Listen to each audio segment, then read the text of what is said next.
ഈ കേരളത്തിലെ കുറെ മന്ത്രിമാരും കുറെ വലിയ വലിയ പ്രമുഖന്മാരായ ആളുകളെല്ലാം ഒരുമിച്ച് കൂടിയിട്ടുള്ള ഒരു മീറ്റിംഗ്.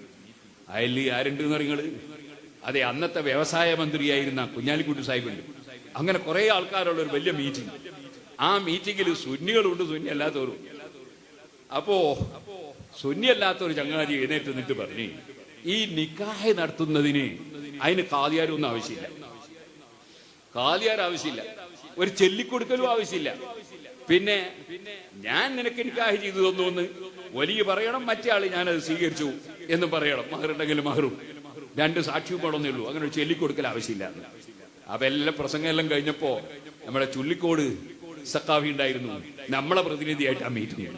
ചുള്ളിക്കോട് പറഞ്ഞു, എനിക്കൊരു കാര്യം പറയാനുണ്ട്, എനിക്കതിനോട് യോജിപ്പില്ല. അതെന്തേ? അദ്ദേഹം പറഞ്ഞു, ഇവിടെ ഈ ഇരിക്കുന്ന മന്ത്രിമാരുണ്ടല്ലോ, അവരൊക്കെ സത്യപ്രതിജ്ഞ എടുത്തിട്ടല്ലേ മന്ത്രിയായത്. ഈ സത്യപ്രതിജ്ഞ എന്ന് പറയുന്നത് അവർക്കൊക്കെ അറിയില്ലേ, നോക്കി വായിക്കാന് അറിയാലോ. എന്നിട്ട് പിന്നെന്തിനാ ഒരു ഗവർണർ ചൊല്ലിക്കൊടുക്കുന്നത്? ഗവർണർ എന്തിനാണ് ഈ സത്യപ്രതിജ്ഞ ചൊല്ലിക്കൊടുക്കുന്നത്? ഈ ചൊല്ലുന്ന മന്ത്രിക്ക് അത് വായിക്കാൻ അറിയില്ലേ, ആ വിഷയം അറിയില്ലേ, പിന്നെ എന്തിനാണ് ചൊല്ലിക്കൊടുക്കുന്നത്? അതുപോലെ എന്തിനാണ് പ്രധാനമന്ത്രിക്ക് രാഷ്ട്രപതി ചൊല്ലിക്കൊടുക്കുന്നത്? അത് ഈ സത്യപ്രതിജ്ഞയുടെ ഗൗരവം മനസ്സിൽ, ജനങ്ങളെ മനസ്സിലും ചൊല്ലുന്നവന്റെ മനസ്സിലും എല്ലാം പതിയാൻ വേണ്ടിയാണ്. ഇതുപോലെ ഒരു നിക്കാഹ് വരുമ്പോ ആദ്യം ഒരു നിശ്ചയിക്കൽ ആവശ്യമില്ല. നിക്കാഹിന് ഒരു കുഴപ്പമുണ്ടാവില്ല. നിശ്ചയിച്ചില്ലാത്ത നിക്കാഹിന് കുഴപ്പമുണ്ടാവും. അതുകൊണ്ടൊന്നും നിക്കാഹിന് ഒരു കുഴപ്പമില്ല എന്നുകൊണ്ട് കാര്യമില്ല. നിക്കാഹിന് കുഴപ്പമൊക്കെ ഉണ്ട്, കുടുംബം തന്നെ ചിന്ന ഭിന്നമായി പോകും. അപ്പൊ എന്ത് വേണം? ആ പണ്ടം നടക്കുമ്പോലെ നടക്കണം. ആ സമ്മതം എല്ലാം ചോദിച്ച് എല്ലാരോടും പറഞ്ഞ്, ഇനി നിങ്ങൾ നോക്ക്, നിക്കാഹ് ചെയ്യാൻ നോക്കുമ്പോ എല്ലാരോടും സമ്മതം ചോദിച്ചിട്ട് നിക്കാഹ് നിശ്ചയിച്ച്, ഉമ്മാനോട് സമ്മതം ചോദിച്ചു, ഉമ്മാമാനോട് ചോദിച്ചു, മറ്റുള്ളവരൊക്കെ സമ്മതം ചോദിച്ചിറങ്ങി. അവളെ നാട്ടിലൊക്കെ അങ്ങനെ, ഇവിടെ അങ്ങനെ എല്ലാവരോടും സമ്മതം ചോദിച്ച് നിക്കാഹിന് പോയി. അവസാനം നിക്കാഹിന് പോയി ഇരുന്നപ്പോ അവിടുന്ന് പിന്നെ എല്ലാരോടും നിക്കാഹിന്റെ സമ്മതം. ആദ്യ നിക്കാഹിനല്ലേ എല്ലാരും വന്ന്, ഇനിയൊരു സമ്മതം വേണോ? അത് വേണം.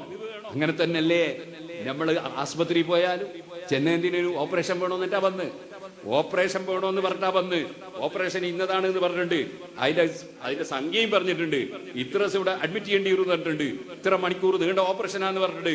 ഇതെല്ലാം പറഞ്ഞിട്ടില്ലേ പോയി. എന്നാലും ഓപ്പറേഷൻ ചെയ്യാന്ന് ഓരോ പിടിക്കലുണ്ട്, പിന്നെ ഓരോ പിടിക്കല്. അതെന്താണ്? അതിന്റെ ഗൗരവം ബോധ്യപ്പെടുത്താനാണ്. അപ്പൊ അതുപോലെ ഇവിടെയും ഗൗരവം ബോധ്യപ്പെടുത്തുന്ന ഒരു ഏർപ്പാടാണ്. അവിടെ പിന്നെ ആ നിക്കാഹിന് കുഴപ്പമൊന്നുമില്ല എന്ന് പറഞ്ഞിട്ട് കാര്യമില്ല. പണ്ട് കാലത്ത് എങ്ങനെയാണോ നമ്മുടെ നാടുകളിൽ നടന്നു വന്നത്, പണ്ട് കാലത്ത് എങ്ങനെയാണോ നമ്മുടെ ദീനീ സ്ഥാപനങ്ങളിൽ നടന്നു വന്നത്, അതേ നിലക്ക് നടന്നു പോകണം. അല്ലെങ്കിൽ കൺഫ്യൂഷൻ ഉണ്ടാവും, ജനങ്ങൾ ഈമാനിന് കേടുവരും, ജനങ്ങൾക്ക് സംശയങ്ങൾ ഉണ്ടാകും. അപ്പൊ അങ്ങനെ ഒരു സംശയം ഉണ്ടാകാൻ പാടില്ല.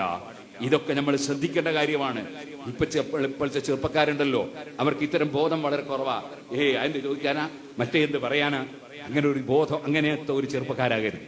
എല്ലാം ചോദിച്ചിട്ട് ബാപ്പാനോട് ചോദിക്കണ്ടേ ബാപ്പാനോട്, ഉസ്താദിനോട് ചോദിക്കണ്ടേ ഉസ്താദിനോട്, പള്ളിയിൽ ഉസ്താദിനോട് ചോദിക്കണ്ടേ പള്ളിയിൽ ഉസ്താദിനോട്, നമ്മളെ പഠിപ്പിച്ച ഉസ്താദിനോട് ചോദിക്കണ്ടേ നമ്മളെ പഠിപ്പിച്ച ഉസ്താദിനോട്. അങ്ങനെ എല്ലാവരോടും, പ്രായമുള്ളവരോട് അദബ്, അതുപോലെ കുടുംബത്തിലുള്ളവരോട് അദബ്, അയൽവാസികളോട് അദബ്. പറഞ്ഞിട്ട് ഇപ്പൊ എല്ലാവരെയും ക്ഷണിക്കാനൊന്നും കഴിയില്ല, എന്നാ സമ്മതം എടുക്കണം. അങ്ങനെ പഴയ കാലത്ത് എങ്ങനെയാണോ നടന്നു വരുന്നത് അതേ രൂപത്തിൽ നടക്കണം. നമ്മുടെ മുൻഗാമികൾ മനസ്സിലാക്കിയത് വളരെ കറക്റ്റായി. അവരെങ്ങനെയാണോ ഓരോ കാര്യങ്ങളെയും സമീപിച്ചത് അതേ രൂപത്തിൽ സമീപിക്കണം. അതിലൊരു മാറ്റവും വരുത്താൻ പാടില്ല. അതിനാണ് ശരിയായ സുന്നത്ത് ജമാഅത്തിന്റെ വഴി എന്ന് പറയുന്നത്.